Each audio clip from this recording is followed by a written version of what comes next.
Hello, everyone.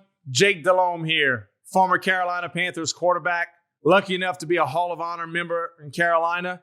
Just play with good players. It helps you go along. And now I'm one of the color analysts for the Carolina Panthers, and I just wrapped up a great interview with Roman Harper, even though he played for the Saints. Did play in Carolina at the end, though.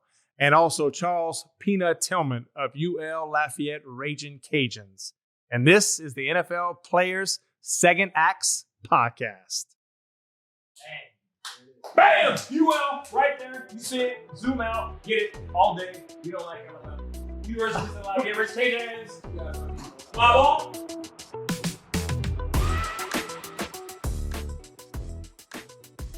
I'm Peanut Tillman, and this is the NFL Players Second Acts Podcast. And with me, as always, I got my gray hair. Just call me your work wife and keep it moving. My work wife. Thank you. I'm Oprah. That. This is Gail. There we go. I got Gail with me today now. It's fine. I was Oprah last week. It's cool. So, anyways, first of all, let's thank the Carolina Panthers for hosting us here at the Panthers Vision Studio right here at Bank of America.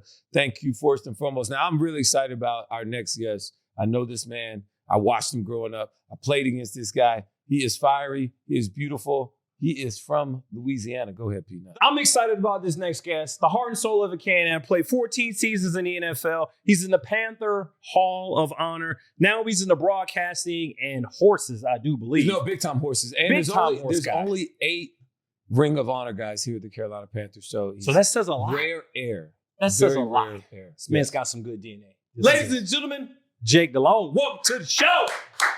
Thank you very much. Welcome to the show. Appreciate it. When you play with good players, they make you look good. No doubt. And you get tagged along sometimes. Yeah. I'm not too proud to admit it. The best thing about him, though, is he went to the University of Louisiana. Yes, UL Lafayette. Say it with your chest. Say it like it means something to you. Well, it's not my school, so it doesn't mean that much. But for Jake, UL Lafayette, he knows how much I love Louisiana. I have a very big presence in Louisiana, and I love seeing this guy. And I know him being from Bow Bridge, down in Acadiana, this guy is, hey, man, he's back. He's my there. Ball. He's there. There's no doubt, man. And listen, there. My ball. I love it because my accent. Yeah. I love it. I miss it. I don't have one. No, it's natural. I am from Bow Bridge, Louisiana. I'm actually from a little area called Osla Butte, if you really want to know. Right outside Lafayette, right outside Bow Bridge. Yeah, he said Lafayette. I love Lafayette. It's that Southwest, baby. Yeah, but you know how it is. That's how they are. They're different from New Orleans. Very different. Different from Baton Rouge. Better. You know what I mean? And so it's. I agree with you. Deep culture. I'm gonna claim it because I went to school there. So yeah, we better. Deep culture. I love it. That's why I said my ball. I know exactly what he meant, my ball. My ball. Come on. I've hung out in Lafayette. Oh, yeah. I've hung out in most of these places in Louisiana. So I've just always been a big fan of Jake. Just seeing him grow up, I was a big fan of his. I rooted for you guys so much in Super Bowl in 2001, was that? 2003. Super Bowl 34? Yes. 38. Okay. I knew it was one. I was in college. I was rooting for you guys. I really fell in love with your gunslinger mentality. Steve Smith was balling. Julius Peppers. Yeah. When I don't know if anybody was rooting for you, but I was in Alabama rooting for you guys. Well, kind of tell us about that run and how you guys kind of got hot. Listen, I come here from the Saints. I was with the Saints for 6 years, and I was just that guy, just undrafted, hanging on. Yep. Okay, and practice squad, and the next year practice squad. Got sent to NFL Europe twice. Yep.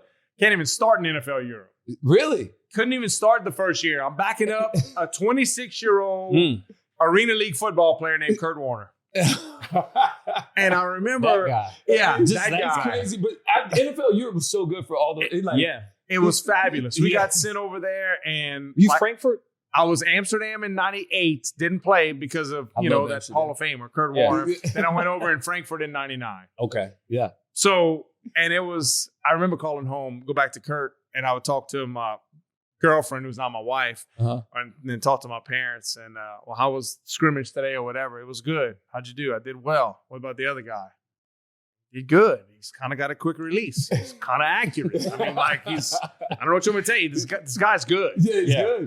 Did I think he would be Kurt Warner? No, but I'm questioning myself. God damn, I'm playing in NFL Europe. I can't even start. How am I make the NFL? Yeah. I was playing behind Kurt Warner. Yeah, so when you actually went from Europe to the NFL, how tired were you? Because it was nonstop. It was I don't think people nonstop. understand that. Yeah, because so the offseason starts and you reported to training camp in February. So you have training camp in the States. You'd have it for a month, and then you'd fly over the week before the first game, whatever city you're in, play 10 games, and we were able to make the championship game. So that was 11. Come back late May, early June. You might go back for a week or two because we used to finish, June 16th-ish. Yeah. And then you go to camp. So, and listen, I'm different. I played quarterback. I didn't bang. I didn't hit like you guys or run, but yeah. Still a long year. It is, but you're hanging on by a thread. You're trying to make a team, and that's kind of what it is. You're trying to make a team, and there's every other position in the NFL, and y'all know this. You can put 5, 6 DBs on the field at one time. You can put 4 or 5 receivers on a time, whatever. There's one quarterback. So there's only one football where you can play and gain experience. And so it was fun. I love it. I love seeing the guys, the XFL, USF, whatever. I like seeing that. You guys get a chance. So tell me this: why did you choose to sign with the Panthers and not the Cowboys? So because that was a decision. I was a free agent. Yes, and I had never been a free agent before, and so I came. There was a few teams, right? But Carolina was going to give me a chance to compete. So was Dallas. Chicago was another team, and the GM at the time told my agent, and I'm one of those guys. I bank things like, he'll never be more than a backup.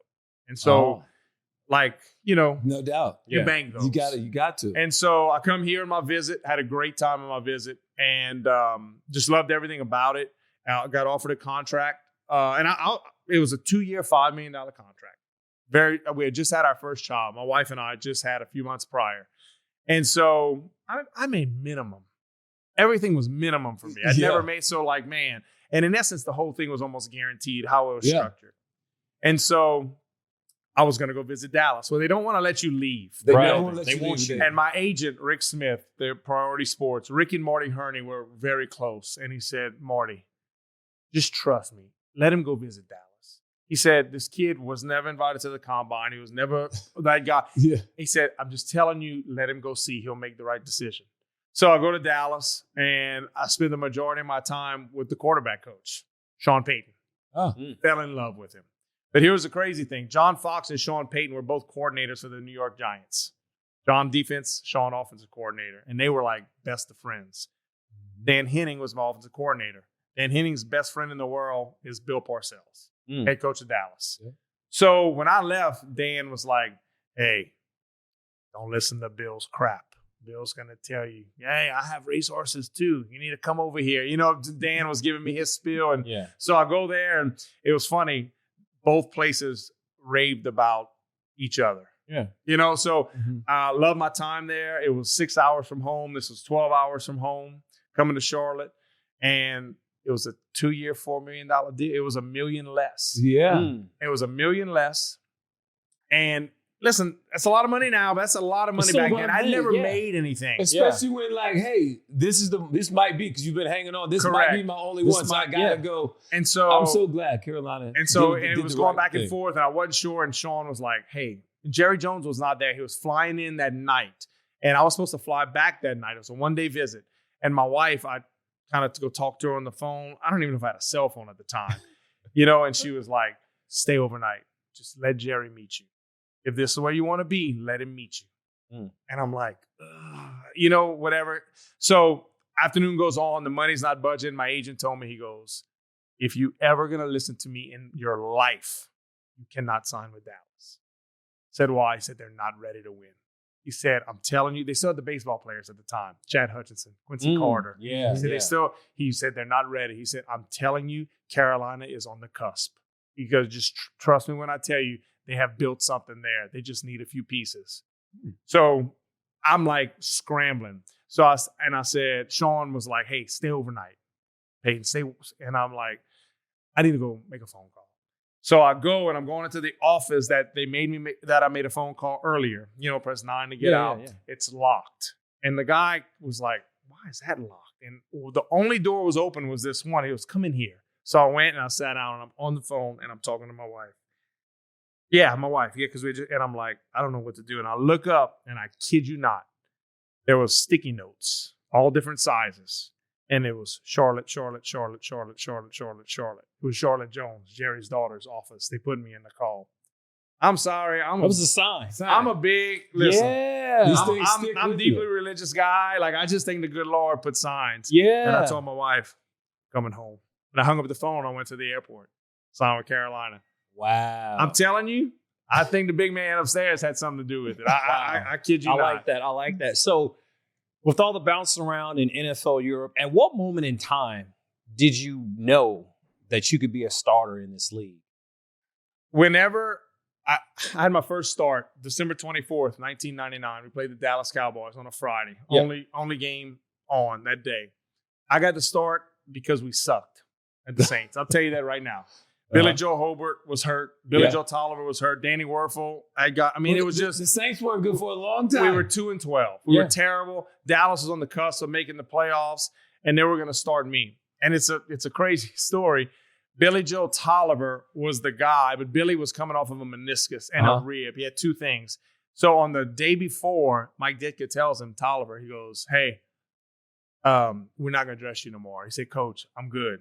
I'm going to be okay. I'll be able to back him up. He said, no. He said, I want to give the kid a chance. He said, and if he struggles, I'm going to pull him and put you in. He said, that's not right to the kid. Yeah. So he doesn't dress Billy. We play, and I'm going, the game felt slow.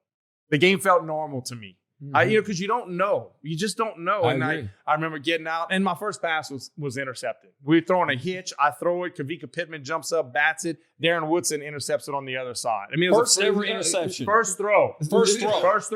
We in first slot. NFL throw. I am throwing a wide open hitch. I mean, 1, 2, 3, and I let it go. And Kavika jumps up. Just one of those plays. And he hits it, it bats it in the air, and Darren Woodson. I'm like, okay, look, scratch it. But every time I'd go back in and play, like, I didn't see this. Yeah. I saw this. I was like, you know what? And we got rolling. We were able to get a touchdown to Eddie Kinnison down the sideline. And just things kind of went from there, and confidence. You start getting confidence. And then the next week we come play here. We get run out the building. Steve Berline, Wesley Walls, and Hussein Muhammad and all these guys. And Dickey gets fired.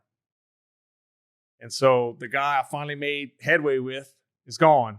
Jim Haslett comes in, but then Mike McCarthy was hired as offensive coordinator. And that's when my football eyes got open to the NFL. Quarterback school. And I'll go to my grave. Mike McCarthy, what he did with quarterback school. And that's the legendary quarterback school that Joe Montana did, Steve Young, Rich Gannon. They took it to Kansas City, and it just kind of went down the line. Was Bobo into that too? Yes, and then McCarthy went to Green Bay, and Favre would do some, but Favre was well established. But Matt Hasselbeck, ask if you ever talk to Matt Hasselbeck, quarterback school, Aaron Brooks, those guys, and we did the quarterback school stuff, and it started March 21st or whatever. You'd report in the offseason, we had to report 3 weeks prior, and it was 7 to 5 Monday through Thursday. That's offseason. I mean, there was no rules back then. And day one, this is where the center lines up from the huddle. This is where the guard lines up. And you go through every single page. Yeah. And then we had to get up on the board, the quarterbacks. All right, 2-jet protection. Draw it up. Block it up. Where's your problems? Where's your answers? Okay, 2-jet check. All right, 24 protection, 22 protection, 76 protection. Everything. From the ground up. From the ground up. So when we would go out in the practice field, we had already had it, and the confidence just like, okay, I get it now. So that's how the game really started. That's how it opened up in my eyes. And Mike McCarthy was very hard on me. And the reason I say that, we had that year, it was Jeff Blake as the starter and Aaron Brooks. And I was the 3. And I had a really good preseason. So they kept 3. And McCarthy, I give him credit because he was hard on me in a way. He was like, hey, quarterback tip sheet, all the tips through the course of the week, and give it to Sandra, who's the secretary. Have it to Sandra on Friday morning before we go out to practice. She'll type it up. And he said, and it better be good. Well, I took that as a challenge. So during the course of the week, making notes, what are our pressure alerts, our run game checks, and this and that, and just kind of what we thought about certain players, where the tendencies are. And I took pride in it. Yeah. And I remember doing it the first week. Kept you involved too. That's really good. And I remember doing it the first week. A short yardage and goal line was installed on Friday morning, and I'm just grinding away, finishing it. And short yardage goal line was the last thing because I had to get it to Sandra to type up before we left Friday. And I was proud of it, man. And the quarterback coach, Frank Signetti, he let it be known on the side that, hey, they appreciate this tip sheet. I'm just letting you know. And I needed to hear that because McCarthy wasn't going to give it to me. Yeah. I mean, you keep grinding. And then it just kind of went from there. And I had to sit and watch. I mean, Jeff Blake was playing great. He has Liz Frank middle of the season. Aaron comes in. We win the NFC South. We win a playoff game for the first time. And Aaron comes back the next year. Jeff's back. I'm third string again. Yeah. But just keep your mouth shut. And it just kind of grew even more. And then the next offseason, page 1, center lines up 7 yards from the ball. Mike started over. Repetition every day. And it just made it easy. The game slowed down. Yeah. And that's when the game slowed down for me. And I knew it was time. I knew I was going to get an opportunity at some point toward the end of that year in 2002. Aaron Brooks had a labrum deal. And he could play some, but it would flare up during the game. And I had to get thrown in there a couple of times, some important games. And I'll never forget, we playing Sunday night, Tampa, in New Orleans. And they won the Super Bowl that year, loaded. And sure enough, we line up and we need 1 first down to ice the game. And I'm in the game and we run it twice. And then third down, I get the play call. I left tight, 93 lead, Z Key. Well, Z was the receiver and we used to throw smokes to Smitty. It was Key back then. And I remember looking at Mike because we always took the key off late in the games. Don't let the ball hit the ground. We went clock to run, make them burn. And I remember looking over at the sideline and McCarthy's, he knew and he did. I trust you. It's like, whoa.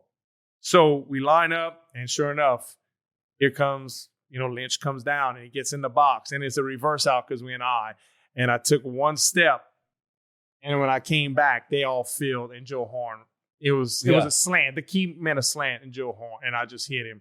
Yeah. Boom, he catches it first down. We seal the game.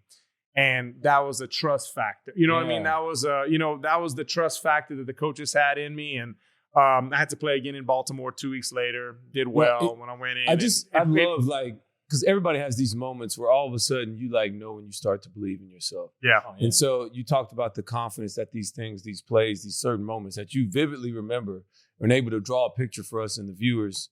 It's like, man, you go through that and then you get to where now you're a starting quarterback for Carolina.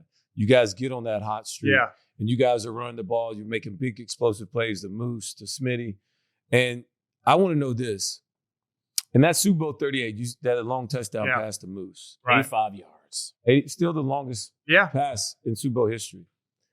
What was that trash talking you was doing on the way back? You were blessing him, right? You were saying a prayer for him, right? Who were you talking to? God bless you guys. Maybe what were you saying? I'll tell you exactly what happened. Okay, good. Because I want to know. We were a chippy team, and we yapped. And that fourth quarter was crazy. It was nuts. And so that just was our we had confidence, we had swagger. I mean, you played in Super Bowls. Yeah. At the end of those years when you're winning. Yeah.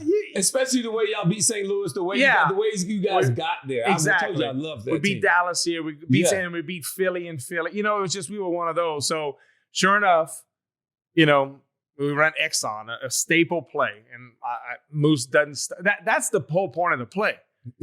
I mean, on that particular coverage, Moose is running for the love of the game. Yeah. That's it.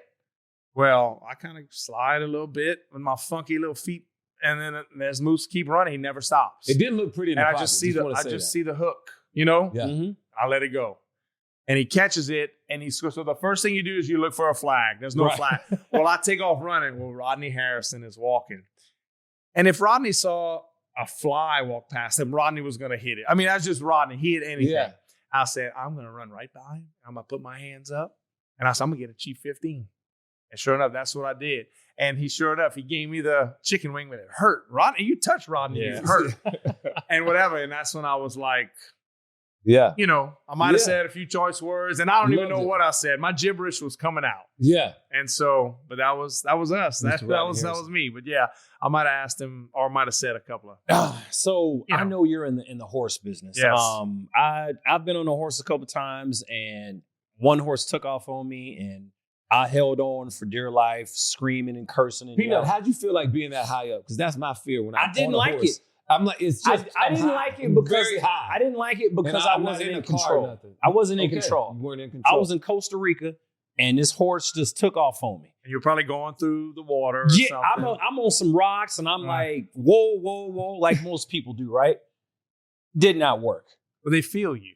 Well, I don't know this. I paid $200 or 200 pesos or whatever it was, 200 Costa Rican dollars, and this horse, I'm saying, I don't even know how you say "whoa" in Spanish. Right. You got Anyway, I said "whoa." He didn't listen to me. He just did his own thing. Horse is like full secretariat mode right now. I am screaming, yelling, doing everything. Have you ever been on a horse like full speed, just ears pitched back? Have you ever been on a horse like full speed? Just no. I mean, I had a Shetland pony growing up that I thought I was going to be a jockey, and I was 5. I'd go in the back. you were going to be a jockey? Oh, yeah. Oh, of course I was going to be a How'd jockey. you even get into the business? I'm like third generation. Oh, third. So, okay. Yeah, my grandfather was an old cattleman, old farmer. Mm-hmm. Was illiterate, spoke better French than English. Yeah. But That had sounds property, horses, and back then everybody had the horses and the crops and things like that, and they had these bush tracks. And so my grandfather, he had race horses, but a lot of people did. I mean, that was kind of It was normal. It was normal, and Dad always had it. I didn't grow up hunting, fishing, and golfing, and I'm in sportsman's paradise. You live down there. I didn't grow up doing that. We grew up in a barn. Went to school, played sports, and the horses. That was my deal. And football gave me the chance to expand on it. Yeah. And listen, I'm going to tell you, for me, we do all the work. I mean, we do it. But that helps fill the competitive void. I don't care what anybody says. You finish this game, there's a competitive void it's gone. Mm-hmm. And for me, I'm so blessed. I walked right into it. Because if you win as an owner in the game or a trainer 20% of the time in horse racing, that's a success rate. Okay. Yeah, you find me a quarterback that wins 20% of the games. Yeah, he's cut. So I mean, it's every day, and it's consistency, and that's my love, that's my passion. So I went right into that. Yeah, and so that was my grind. That's my every day. That's what I love to do. So owner and trainer, is it? My brother trains and my dad trains, and I'm the owner. It's under Set Hut is what we run, a Set Hut LLC. Yeah. Okay. I like And it. so, but I'm there. I mean, that's, But you've also Can you? go ahead. You've named horses after players. after players, absolutely. You've also, I would also like to know, because I think you said horse racing is more nerve-wracking than playing quarterback. Absolutely. Why? Okay, so you're on that There we horse go. scared to death, right? Absolutely. All right, so we go play a game. What would you say? You weren't in I control? was not in control. We go play a game. Who's in control? I'm in Yeah. control. of Yeah, this. me too. This is exactly. I'm in control. So we prepare a horse. We do everything ready. I mean, leading up to a big race, you don't know. I don't know if he has a headache that day. You don't know. I don't know if he just doesn't feel that. I don't know. You can't tell me. Yeah. I mean, we think we're gonna do everything in our power to get him Mm-hmm. or her, whatever it is. But there's just something about it. So Jason Worth is the pro baseball player, the long-haired guy from the Philadelphia Phillies. Mhm. He is part owner of a horse named Dornoch, who just won the Belmont, one of the Triple Crown races, and he just won this big race called the Haskell. Well, there's video of him, and they talk about it, and he goes, I'm way more nervous than I am going to the plate in the World Series game when I'm batting in Philly. But because I'm way more nervous for a horse race. I don't control it. There's just something about it. It's the greatest thrill, and it's like owning your own franchise. Yeah. It's like watching one of your children. I mean, really and truly. I think my children, I feel a little bit more attachment to my children. I know what you're saying. But those horses, that's what you do every day. And I love football. Gave me a chance to get into this, and we do it. We do a lot of it our own. I mean, it's we're there every day. We haul them to the track. We're with them in the back. I mean, it's my love, man. That's what I love. What are some of the? Well, first off, how many horses do you own, and what are some of their names? Okay, so I own right now. I guess I own about 12 to 14 race horses. I have some mares and babies. They stay up in Kentucky at a buddy of mine's farm. I kind of buy and sell up there. I race in Louisiana. I'm on our board I've been in there. We have Kentucky. 4 The tracks. horse It's racing insane. It is insane. So I've named a bunch of. I have one right now named Mangum, and that's named after our tight end Chris Mangum. Chris Mangum, yeah. And in watching his early development, man, this is gonna be a solid little horse, and that's what Chris was, a solid football player. Well, he became a little more than solid. He was champion 3-year-old in Louisiana last year, so that was awesome. I've named some. I have one that hasn't run yet. She will run this fall. I named her Khalil after Ryan Khalil. Yeah, and I'll tell you why. I bought her at a sale. I thought she was going to cost a lot more, and I thought I stole her.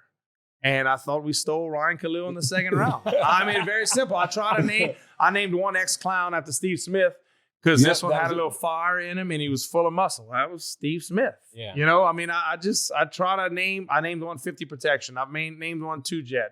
I've named one 72 Reno. I try to name. I like that. You know, and I have one right now who. You had a Thomas Davis too. Man. Thomas Davis, what was that one? I would tell you the best. I don't know if we have to edit that.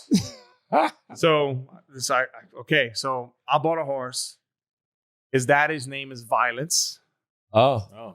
And I bought him. He was 1 year old, black, and he walked like a panther. I mean, just. Yeah. And it's funny, I bought it. One of my buddies said, what you going to name him? I said, I got to think of one. He said, who walked like a panther and just looked mean? I said, Thomas Davis, to me, I always thought Thomas was just that. I just thought Thomas was that guy. And you touch Thomas, it hurt.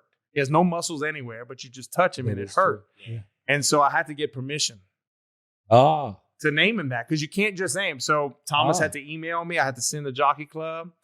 And we thought this horse was going to be a freak show. Like he was showing all the signs. He was awesome.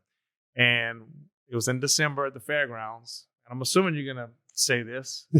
He's running his first race. And we had 2 races that day. One was this maiden race, first time out. And the other one was the Louisiana Champions Day Classic, which is the best race in Louisiana for Louisiana breds. I had one in that race. Mm-hmm. So we're running Thomas. He's running. He takes a bad step and he flips in the turn, shatters his ankle. He has to be put down. I'd never been so the horse had never had a pimple on it in his life. I mean, it was just one of these freak deals. You know, it was the worst thing in the world. So to make sure the jockey's okay, we go, you know, and the vets are there. He has to go to LSU, do a necropsy. I mean, it was just, this is the way it is with horse racing now. You can't give them an Advil, you know, but he was fine. I mean, it was a freak deal. So I was the most devastated I'd ever been in my life. And then 2 hours later in the Classic, we run a horse named Touch Upon a Star, and he romps. And he's the best horse I ever had. He's the horse of the year. Mm-hmm. So that's a kind of a type of story. Yeah. But bro, there's an attachment, man. You get attached to these. Yeah. And then I take it personal. Like I'm not naming something just to name it after somebody. It's a belief that I have, you know? Yeah. Is there a way to go about recruiting the horses or yes. When you see it, you're just like, I'll tell you this. Explain the recruiting process. So there's a yearling sale. The yearling sales, when I say yearling, is 1 year old. They're starting to start now. They had one in July. They're going to have one next week. And then it's coming up this fall. You go by, basically you're going by a junior high athlete in essence. Yeah. So but you got to be really good running by 2 and 3. You can start at 2. Yep. Yes. So you have a book, a catalog. You have family tree, lineage. And so that's all fine and dandy. But if I would go tell you, I want you to go look at these 100 horses, and I want you to go pick out who you want, and you're going to say, well, what do I look for? Go look for an athlete. I'm going to tell you right now, you go tell me what an athlete looks like, what you think has balance, walk, scope, everything. I want to look at his legs. I promise you could go do it. You know what they look like. You know, you could see somebody walking on the street. You can too. Right. You can tell me this guy was he's kind of loose the way he walks. I mean, you can see it. I'm telling you could go pick out something. So it's the same thing, horses. And listen, I want lineage. I want family tree. Right. But, I want to look and I want to see, I don't know. I want to see Archie Manning right here and Olivia Manning right here. And I want to see on the page Peyton Manning, you know what I mean? Eli. Right. Yeah, okay. I would assume that lineage is going to run. Yeah. But sometimes that doesn't happen. But I'm just telling you, you can go and you can pick out. I'm telling you, you can do it. Okay. Lineage does matter huge in horse racing. That's the lineage is the big thing, yes, and all that. But you can't measure, just like football. You can't measure inside that horse. You can't. Yeah, you don't know who's going to find the finish line. Well, I'm glad they didn't measure lineage when it came to drafting me because my dad did not play no football. My dad was in a band. I mean, Jake, we could probably talk about horse racing. Yeah, I know, and 3 it's hours. I love it. That's my that's my sickness. I'm telling you, He got so geek when we talked sat about it. up, you're like, you could just tell, like, no, this is Secretary's my favorite movie, guys. I'm sorry, I just had to say it. Hey, I loved it, man. I love the details in which you talk about the horses, the way you went about your craft in football, your opportunities, like the Mike McCarthy thing, and it's probably kind of the same in type of details you have to do now in also what you do with the Panthers, calling the games. Right. Tell us how that experience has been now that you've been doing that a few years, Man. and how they invited you to do it. So, listen, I'm a football junkie. I love football, loved everything about it. I just love it. So my career ends. I had some opportunities to do some stuff. And listen, I have the Louisiana accent. I get it. But I had some opportunities, and I wasn't ready. I played a long time. I was 37 or 38. I want to go home. Mm-hmm. I want to I coached girls basketball for 7 out of 8 years. My daughters, 5th, 6th, 7th, 8th grade. I wanted to do those things, soccer games, things like that. And it was in the works. I got asked to maybe do this over here a couple of times, and I was like, okay. Then it came 2019. Kids have gotten older, kind of knew the direction they were going to go. And I was like, yeah, I'll do it. I said, but I'm not traveling 16 weekends in a row. I don't want to miss stuff. That's not a problem. Jordan Gross and I would tag team it. And I fell in love with it. I'll never forget the first game we played the Rams, and they're coming off their Super Bowl when they lost to New England.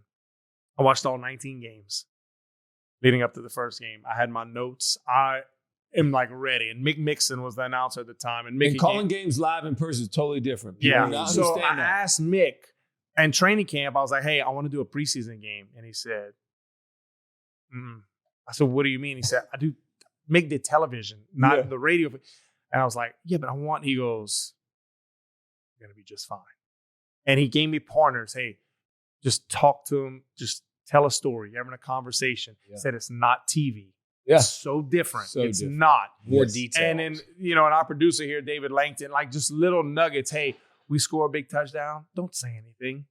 Home, let the radio hear the crowd. Mm-hmm. You know what I mean? And it's you start to learn and hey, if at that point, if Christian has a 1-yard gain, they don't go in detail about it. What should we look for? What should we go? Little pointers like that. So the first game happens, and I remember in the middle of the first quarter, I'm like, I can't believe I watched all that film. I can't believe I did that. And you just start talking. And it just felt conversational. And I, as a quarterback, and I think both of you ended up as safeties, you always a safety, but you play corner, you're on your island. Mm-hmm. You play safety, you're seeing everything. As a quarterback, I have to see everything. So I felt I could feel the game and see the game, and you can just you can relate to people and talk to them, because I like listening to other people talk. I love listening to other radio guys talk. And do I like them? What don't I like about them? Are they talking not above my head, but the normal viewers are listening. Man, they don't want to hear that. They don't know. They don't understand it. Plenty enough friends that are not afraid to critique me. Yeah, you know what I mean? Ex-players, and they'll text, hey, good job. And it means a lot. And I don't need affirmation. So started doing it, fell in love with it. Kind of went on, and then Jordan moved back home and became a head high school football coach at Fruitland High. A little difficult for him traveling and game planning on weekends, so Luke became involved. And I didn't know, I knew Luke as a player, but I didn't know him as a person. And I told him, I said, Luke, listen, trust me when I tell you, don't over prepare. And I know that's not in your vocabulary or mindset. So we play in Cleveland, game 1. And so we get there, and I pulled out my index card. And I have my notes, my keys to the game, and I'm lucky I can recall things fairly easy. So I can remember, and I have numbers pretty good. And Luke pulled out a manila folder. It was a scouting report on every single player, special teams, backup, scouting report on everybody. I said, okay. Game ended. It's over. He looked at me. He said, I went about fast. I said, yeah. I said, how'd your scouting report go? He goes, I never looked at it once. I said, no, it's just different. You're talking, and it's good for me. I bleed Carolina blue, and I talk through a Panther lens. Yeah. If that's great on Panthers radio. Hopefully they hear it. I want them to hurt with us. I want them to feel when we get excited.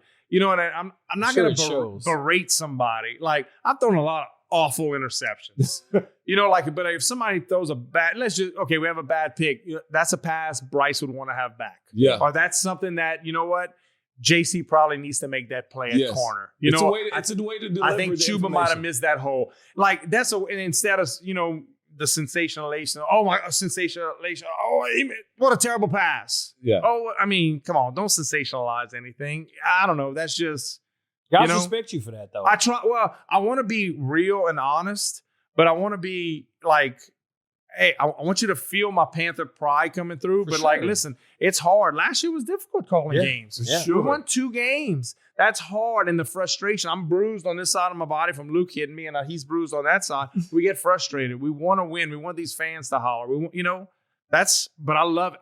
I love it. I'm sure it comes love off doing that it. way. I hope so. So here's a question I got asked. I was looking this up, and I don't think you knew or anyone else knew. You were an all-state DB. Yeah. In Louisiana. In Louisiana. That's like balls. this. Yeah, listen, I went to my high school now is a 4A high school. Back then we were single A. It was a small high school. We had 25 guys on the team, including freshmen. We played both ways. Yeah. We lost in the state semis. I ended up having like 6 or 7 picks in the playoffs. You just stand back there and watch the quarterback. He's trying to be modest, so he's like, just watch the quarterback's eyes, man. You know what I mean? It's single A high school football. That's still saying something, though. Corner safety. Oh, no. Safety. Safety. But you were playing quarterback too, though. Oh, I punted. I kicked. We didn't come off the field. Yeah, you like Thomas Davis. Thomas played like 10 positions. It is what drove it is. The bus. Well, it's funny. So back in high school, the newspapers were big back then, and every week it was who led the state in passing, whatever. And it's funny, for like 3 or 4 years in a row, it was 4 quarterbacks: Josh Booty, Peyton Manning, myself, and Eric Randall. We all went to 1A high school, small high schools. Really? Yeah, Newman. Tiny private school in New Orleans. Josh Booty's at Evangel, single A. Yeah. I'm single A, and Eric Randall's at Southern Lab, single A in Baton Rouge. Eric, 4-year starter, set every record at Southern Lab. Yeah. His little brother played after him. He was at Southern Lab. Josh, Peyton did all right for himself. But it's kind of funny. That was our small school, high school football. From all different areas, but we had to play. We had to play early on. Yeah. I mean, that's what I loved about the small schools. We had to play. Play. Yeah. Experience. Yeah. All right. My last question is right. Mount Rushmore. Okay. 4 picks. All right. Successful life, football, horse racing. Okay. Dad, broadcaster, legendary 5th grade, 6th grade coach in basketball. If you had to put 4 people on that on Mount Rushmore of influence, just who 4, would they be? Huh? Just 4. Let's see how you do. Now it's yours, so you can. Okay. So all right, my parents. That's one. All right. Cool. I mean, that's, lucky enough. I had an easy life. And I tell people I grew up rich and not financially rich. I grew up in a rich house. Yeah. There was meals on the table. Mom and dad both worked. Mm-hmm. I mean, there were chores. Church going. Just built right. Yeah, mom and dad. Yeah. My wife. Been dating her. My wife's 5'1". We started dating when we were the same height. We started dating in 7th grade. I got lucky. I mean, she's my constant. I always tell people, you have to have that constant when you play. I was lucky. I didn't have drama when I came home. I didn't have everything was taken care of. Yeah. Her. Man, okay, the third one would be my brother. My brother was 5 years older than me, much better athlete than I was, played at McNeese State, started all 4 years, record breaker there, receiver, ran track in college. Yeah, but I wanted to be like him. Yeah. He was the stud at my high school. I was always his little brother. I wanted to be him. And then the fourth, there's going to be 2 coaches. Okay. It's going to be my high school coach, Sonny Chaponche, and my offensive coordinator. Say that. Sonny Chaponche. Yeah. And my college offensive coordinator, Louis Cook, legendary. So, and I'm going to tell you why. Both were brilliant offensive minds. Coach Chaponche, he was fabulous. I mean, he just playing quarterback, feet, and everything. But they were both the greatest men. Like, they cared more about the team. They cared more about making kids. And they were both devout Catholics. Like, the way they treated their wives. I mean, that's, I had that emulated at my house by my dad. And then I had two men I was around, one from 8th, 9th, 10th, 11th, 12th, and then one through college. And those two men, like, I saw it every day. And they knew they were good. They both knew they were great coaches. They knew it, but they never showed it. I mean, they never came about, well, I did this. It was all about the team. That's what it was. It was always that. And those two men, I know to me, it was just, God, I was lucky. I got ingrained my whole life. And I was always just been around those. But one, it was just the confidence. Like my high school coach, I kid you not, we could have been playing the Chicago Bears. And here's 25 of us from Turlings Catholic roll up. He would have made us believe we were going to win. And this is how we were going to win. I mean, like, and just, those are my four. Mom and dad. Yeah, wife, brother, and those two coaches. Yeah. I like it. Well, Jake, man, like, you just sharing so much with us, man, taking us on this ride. I understand why those people meant so much to you and how they impacted you, because from your career, all of a sudden, that allowed you to be able to sit behind Kurt Warner and just be honest with your parents. Like, dude, he's just really good. He's good. But you were ready for your moment, and you took advantage of every single second of it. I wanted to learn. Yeah. You know, and I go back, y'all had Rodney Pete on. Yeah. Like, that was one of my mentors, man. Yeah. I mean, like, I played with Rodney. Like, I went to him. I was first year starting, can't gain weight late in the season. And my wife was like, Rodney, what do I need to do? And he's like, it's called stress. He said, it's normal. You know that, and it's just like, you know, like I like being around successful people. Though I'm attracted to those people. Man, contagious. Yeah, man, you've been lucky in that manner, and very successful in yourself, man. I appreciate it. I've got to know you even more by sitting down, and this is what this podcast allows us to do, man. Is to get y'all to know do us legends, and like you even said, for you listening, you heard Rodney Pete's and learning stuff about even other guys, that teammates, a mentor of yours that you didn't even get to know about.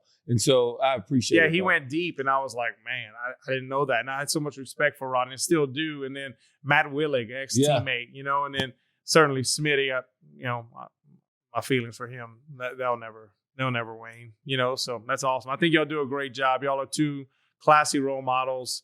Even though you're Alabama, you know, it is what it is. Raging Cajun, you know what I mean? Yeah, I get it. All day, baby. He loves to flex. I'm glad we got one in here because, you know, it's not as many of y'all as it is of us. We got plenty in the league. We just ain't had them on yet. That's exactly right. I mean, we can go get Robert Hunt, the big free agent signee. We can go get him to come sit in here. I mean, big free agent signee. Big free agent. I'm talking about as far as money's in and the the man can run too. He can. And he can catch. He can catch. He can run.